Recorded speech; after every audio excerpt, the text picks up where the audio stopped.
So, Chapter 9, Part 2, we're going to talk about the Depression era and the New Deal.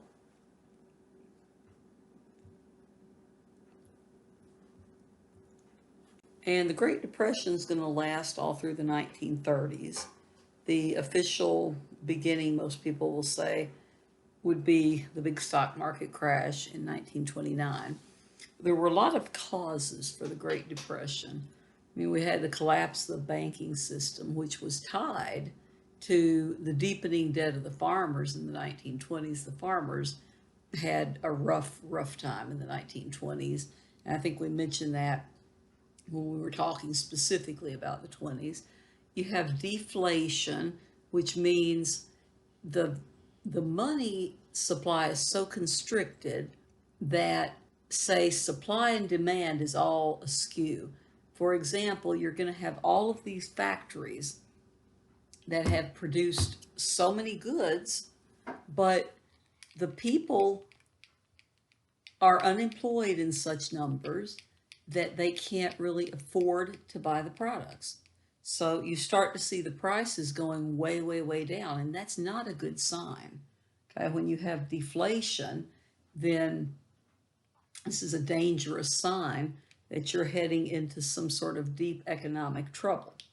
And then also we've got the international debt structure, with the United States, remember, being the only healthy economy in the Western world. Um, we had that weird thing where European countries borrowed money from the United States to pay the United States. It was a card, a house of cards rather, waiting to fall. And then, that affects our position in international trade, all kinds of things going on. So what happens ultimately is, again, the stock market crashes, and that sets off it's the end of the speculative bubble, where people had been investing in stocks and investing in stocks and thinking that they were going to continue going up in price forever. Well, that doesn't happen. So eventually unemployment's going to get as high as 25% nationwide, but it's going to be higher in a lot of industrial cities. We're going to see in a couple places in Ohio unemployment rates of 50, 60, even 80%. And that doesn't just mean people are unemployed because they don't want to take this job or that job. It's a matter of the jobs are not there. Okay, the jobs are going away because the owners are unable to pay their bills. I mean, again, the farmers had mortgaged their farms to pay for a lot of new farming machinery and that type of thing. A lot of them lost their homes to foreclosure. So same things happening with businesses. It's not that people are picky about getting a job. It's that in some places there were no jobs and there were people in horrible economic crises all across the United States.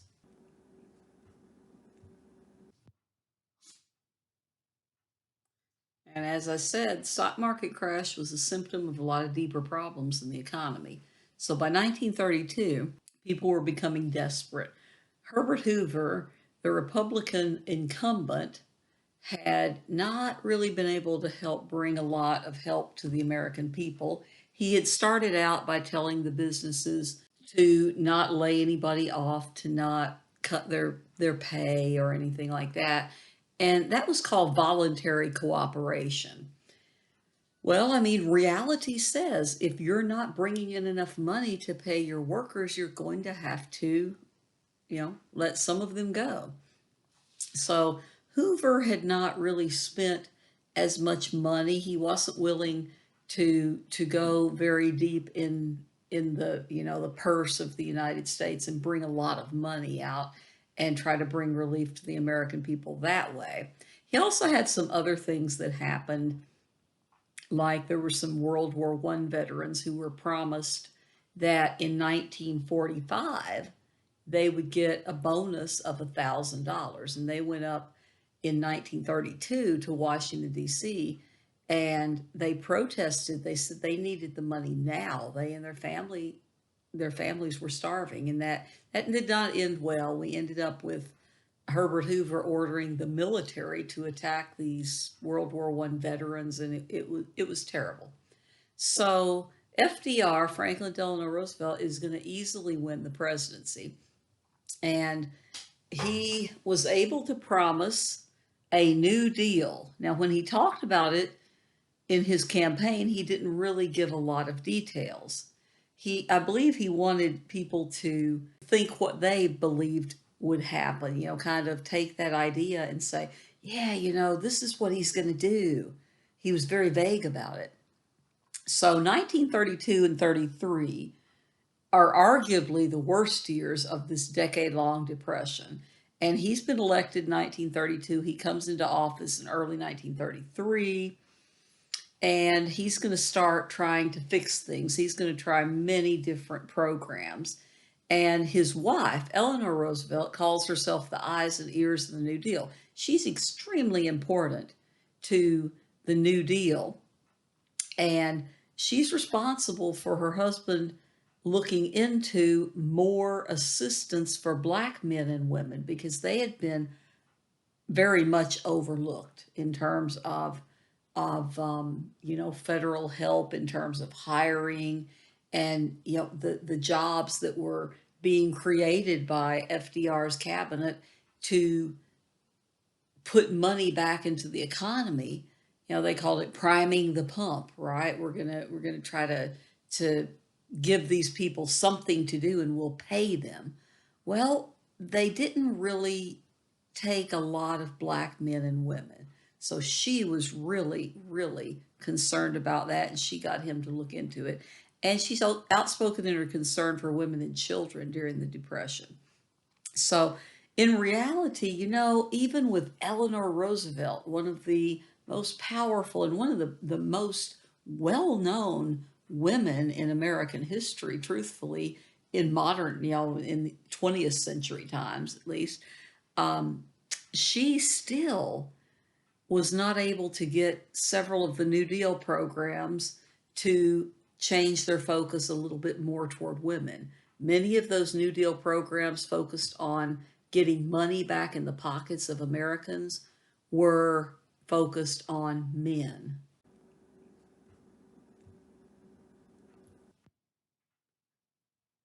Here's a couple pictures of FDR. Great president. He really knew how to connect with the people.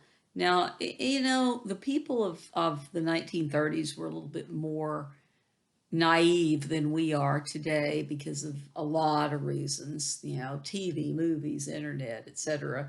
That none of that, well, some of it didn't exist, but none of it that did exist, like the movies, none of those were as widespread in terms of influence on individuals' lives. So when I say the American people were a little bit naive in some ways, I mean, they didn't even know, majority of Americans did not know that their president could not walk, that he had had polio in his 20s and he was unable to walk. He was in a wheelchair. So anyway, FDR is going to be a beloved president. He's going to be elected 4 times. And after that, we're eventually going to have to fix that in the Constitution and limit that to 2 terms. But FDR is going to be the architect, the guy that's leading America into this New Deal. So what's that going to consist of? Well, we'll get to that in a few minutes, but first let's see what else is going on during the Depression era that's not helping the American people at all.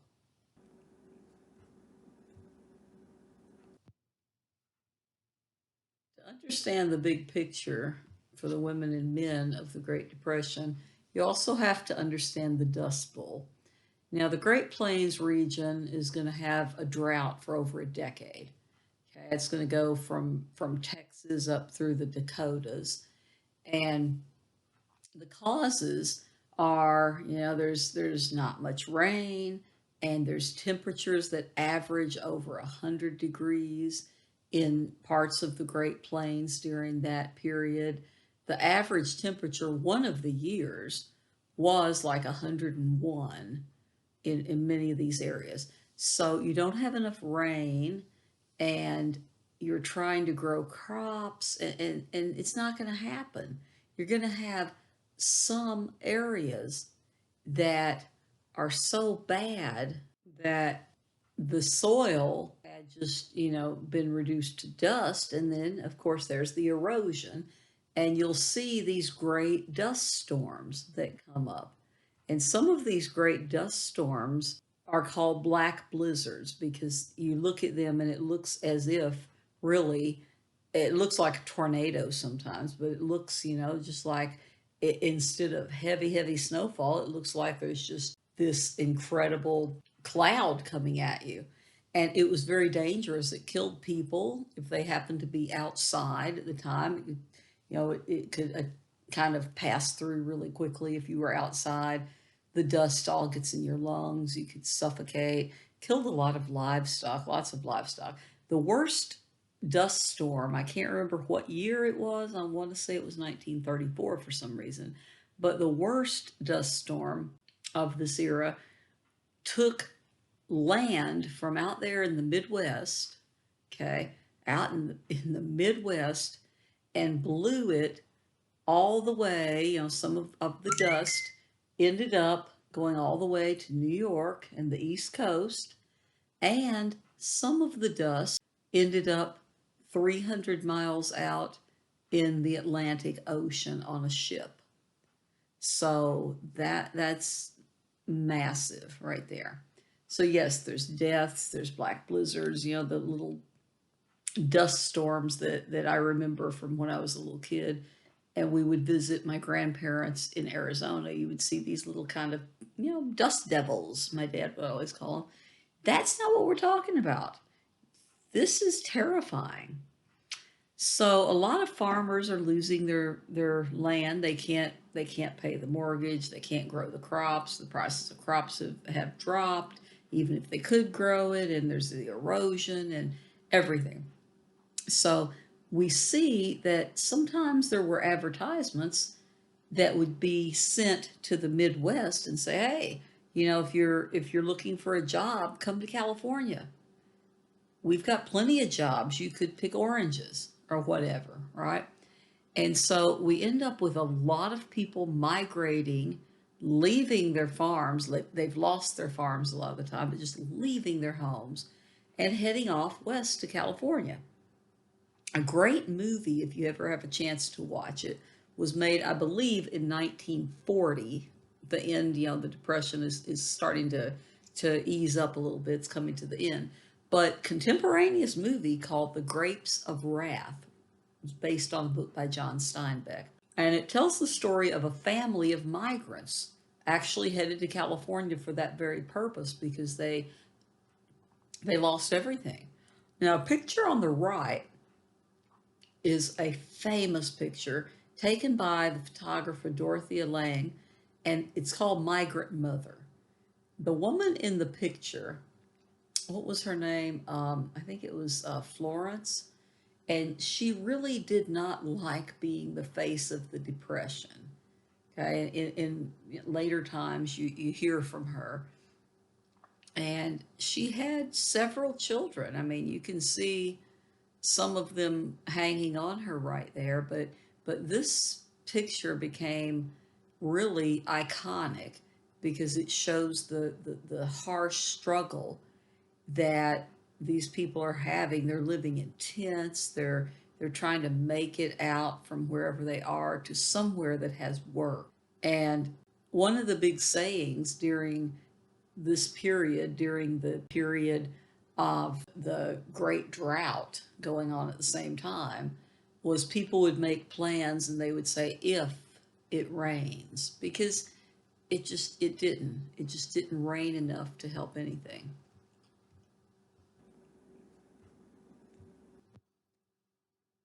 I think I forgot to mention the Okies, which is definitely on that last PowerPoint.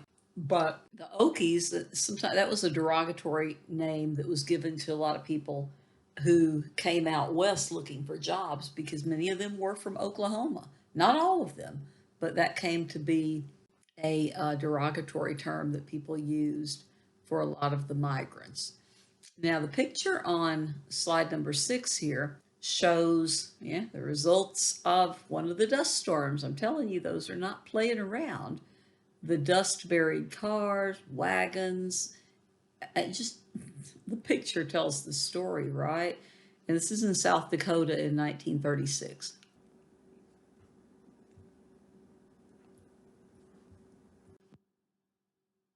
So, women at home in hard times, what are we going through? Well, it depends, right? Depends on your social class. It depends on your race, as does just about anything generally. But it's going to determine our experiences. So the middle and upper class women had a hard time, but the working class and the farmers were the ones who were hit the hardest. Okay. Now, the African Americans were, I mean, even one step further than, saying hit the hardest.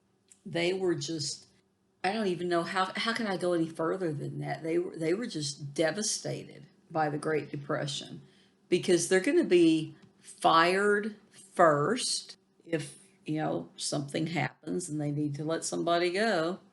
They're not going to be hired a lot of times if a job opens up. You're going to have the sharecroppers and small farmers, black men, losing their farms in record numbers. So it's affecting everybody. And, this is men and women. But again, we think of the experiences of women and the idea of what the women are doing. And part of their duty at the time, remember, is to comfort the men, take care of the children, the so-called woman's work, the homemaking and all of that. So women are going to have a lot of stress added to their daily lives.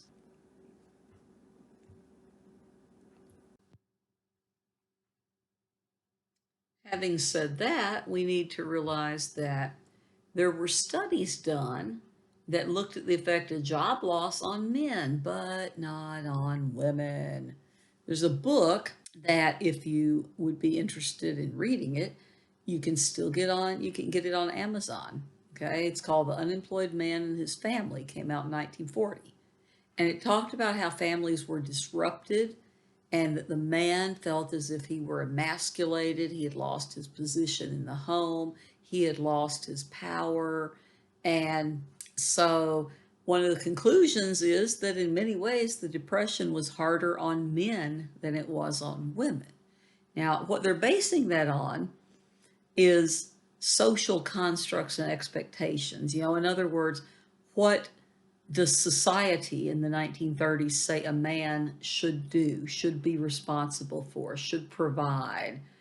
Can a man open up and share his feelings? Is he allowed to cry? Is he allowed to, so is he a bad man because he's not providing for his family? Well, again, when there are no jobs, there are no jobs, and there was really nothing they could do about it through no fault of their own. So many men were without jobs. So many of them would also go around during the daytime and not only knock on doors begging for jobs, but they would actually go sometimes once they realized that jobs were not available, and they would dress up, in their suit and their, hat and tie and everything, and go out and maybe just sit in a park and talk with other men all day and act as if they'd gone to work. So, it's a time that I hope we don't have to go through again.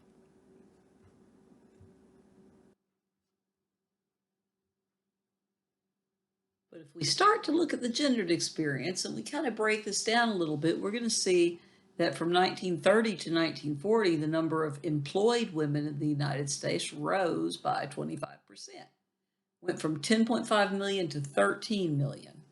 Now, the main reason that women were getting more jobs at this time was the fact that you have jobs that were called still women's work. Remember, even pink collar jobs.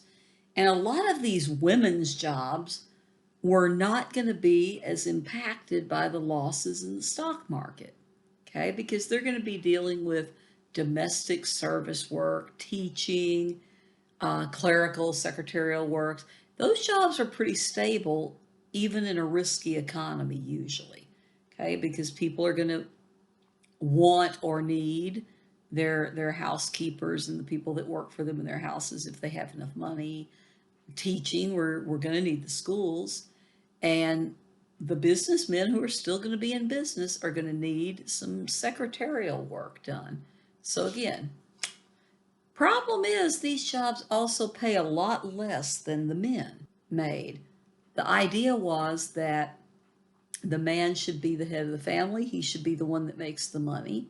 So if the woman is working, she's just working to get some extra money for herself or whatever.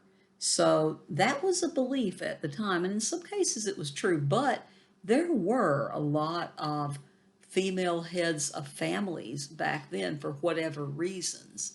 There were, and especially during the Great Depression, as time goes on, the divorce rate goes up and the number of women heads of houses who have been abandoned by their husbands grows.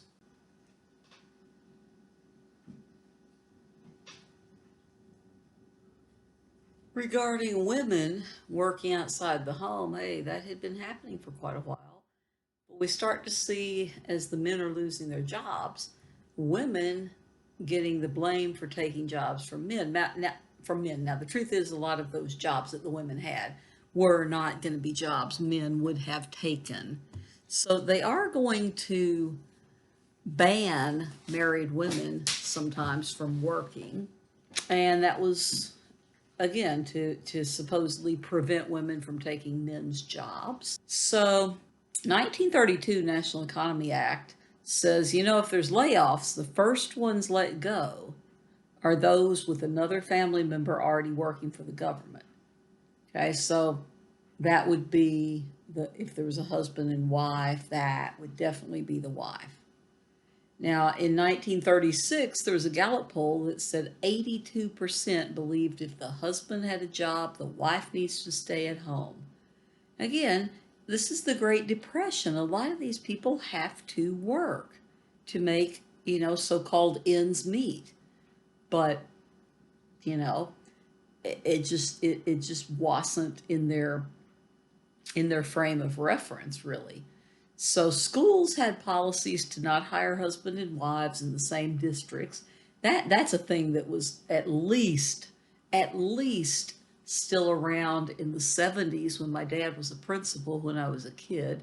I don't even know why I remember that. I remember hearing that a few times. But schools have policies not to hire husbands and wives in the same districts. So, that came up as a result of this depression and lasted quite a while. Now, we also see that half of the schools in the 1930s fired women when they got married. Hey, you're married now, your husband needs to take care of you. Women who were able to keep their job, though, when they got married, had to take pay cuts. So this is the environment that they're trying to live and work in.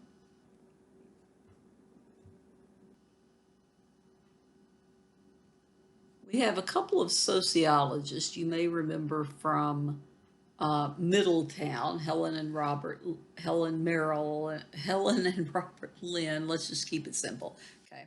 I think we mentioned Middletown in passing one time, but anyway, it was a study that they did. These are sociologists. They did a study in Muncie, Indiana, because they believe that was quite representative of the United States and population demographics and all that.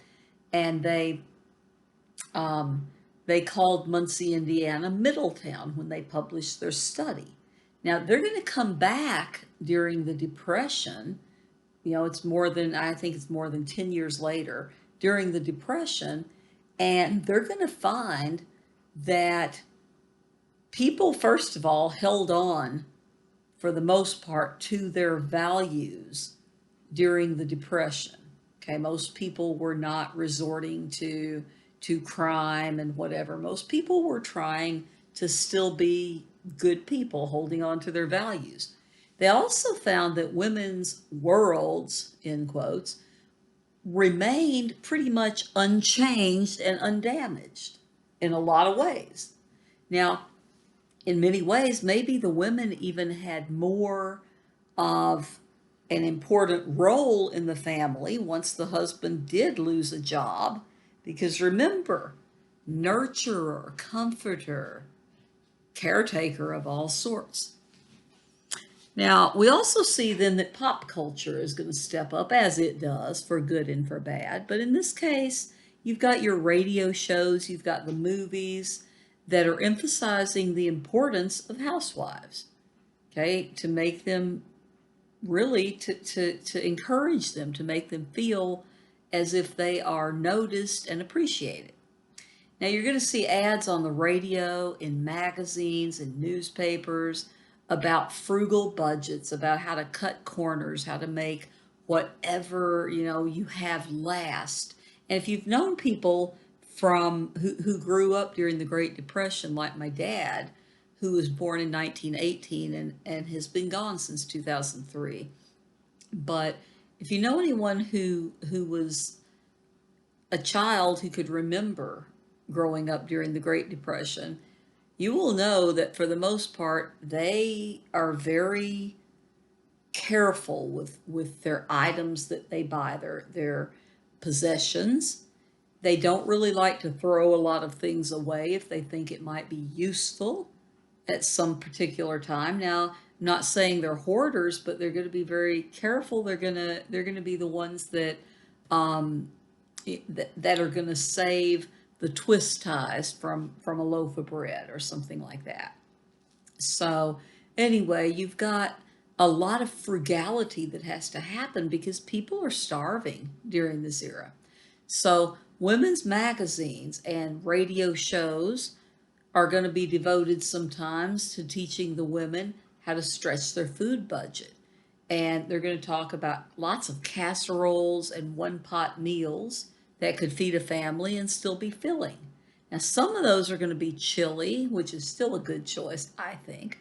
Macaroni and cheese, soups, and then chipped beef on toast, which I've never thought sounded good, so I don't think I've ever tried that.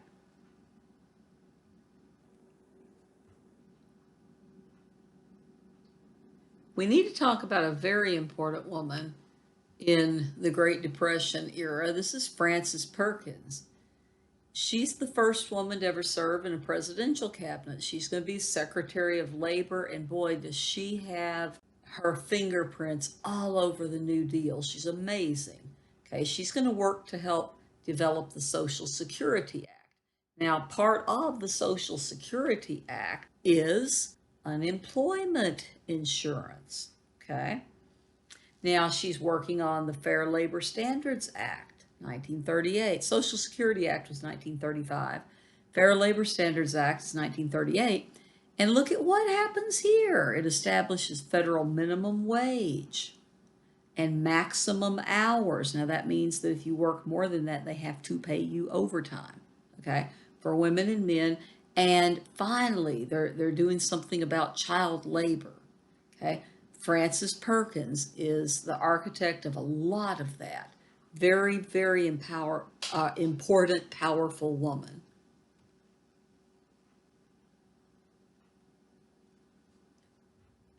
I find this really interesting because Frances Perkins, if you remember Sarah Josepha Hale, if Sarah Josepha Hale with the magazine and, Godey's Lady Book, and out there telling women how they should be docile and stay at home and all of these kind of things and don't work and the business world is best left to men. Well, Frances Perkins was a married woman and she kept her own name because she didn't want her name, if she got out there and caused trouble, I guess, and got a bad reputation. She didn't want her husband's name if she took it. She didn't want it to affect his career. So here is a quote that I put on slide number 13 from Frances Perkins. And again, she is a married woman and she is a definitely a working woman, one of the highest. Okay, so she says the woman pin money worker, okay, basically just getting a little extra money, who competes with the necessity worker as a menace to society, a selfish, short sighted creature who ought to be ashamed of herself. Until we have every woman in this community earning a living wage, I'm not willing to encourage those who are under no economic necessities to compete with their charm and education, their superior advantages against the working girl who has only her two hands. Okay, so read that and take it for what it is. You know, she's quite brilliant and also quite opinionated. So she's also, as I said, a married working woman.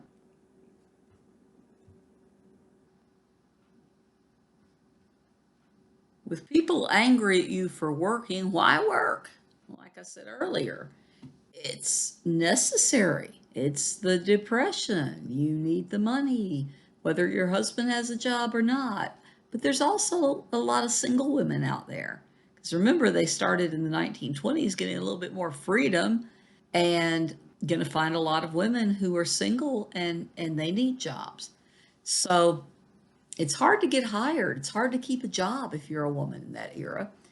And interestingly, the fact that they had women's jobs and men's jobs ultimately help women out because the big heavy industry jobs are going to be the hardest ones hit. Those are the men's jobs. Light industry, where you're working on a machine or something like that, those are going to come back a lot more quickly. So we also see clerical jobs expand during the New Deal. Again, pink collar jobs, secretarial work. And women in the workforce increase a little, but remember, just like the 20s, these jobs are pretty much dead end. And by the Great Depression, they are fighting and enduring so many people who tell them they need to stay at home or they need to go get married or whatever. Now, over on the right, you have a WPA sewing room in Mississippi. I think it was Jackson, Mississippi. Those are very common. And we're going to talk about the WPA on the next and final slide of this presentation. Talk about the WPA and exactly what it was and what it did.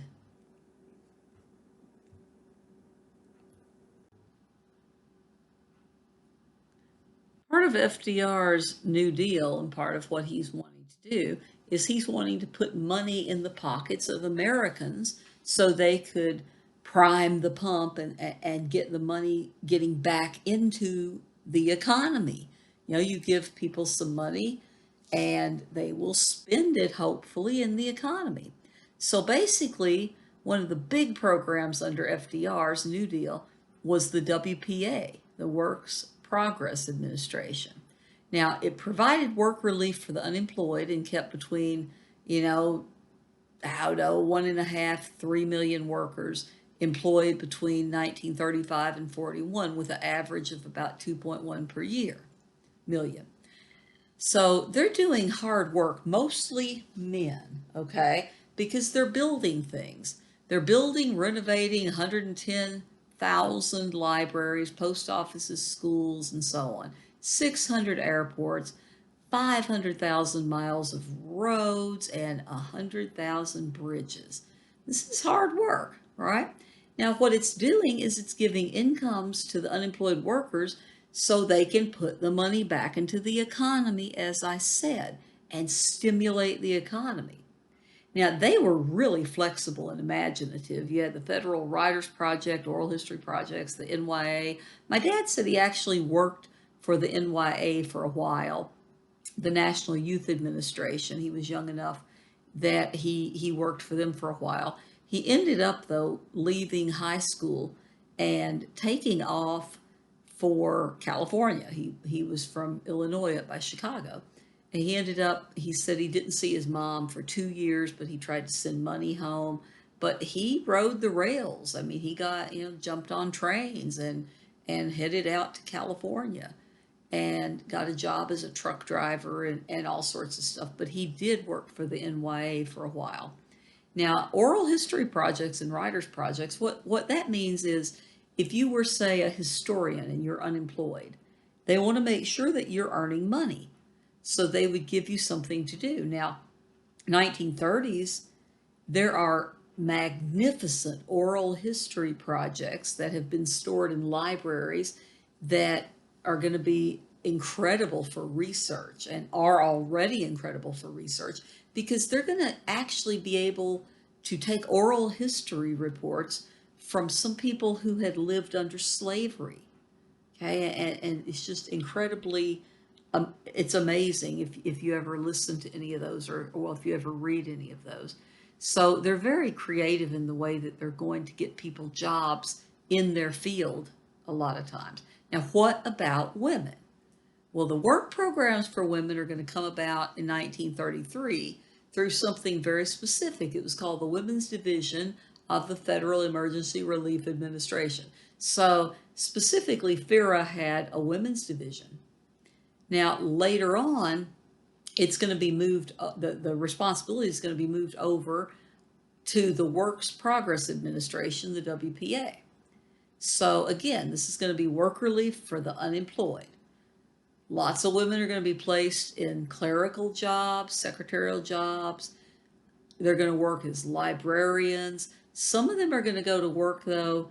It depends on your education. It depends on your training. Some of them are going to go to work canning and gardening and sewing. The picture I showed you on the last slide was, again, it was a sewing room in Mississippi, and these were WPA hired women in that sewing room, and there were sewing rooms all over the country. Now, it says, something that I looked up, it says that about 7% of WPA workers were women engaged in sewing projects nationally. That's interesting to me. Okay, now that's where we end for part 2, and we only have one more part 3, and it's really short. I'm going to make sure that that gets posted also as soon as possible, as I've been doing for every one of these. So I thank you all for your patience, and I will get back with you as soon as possible when posting the last of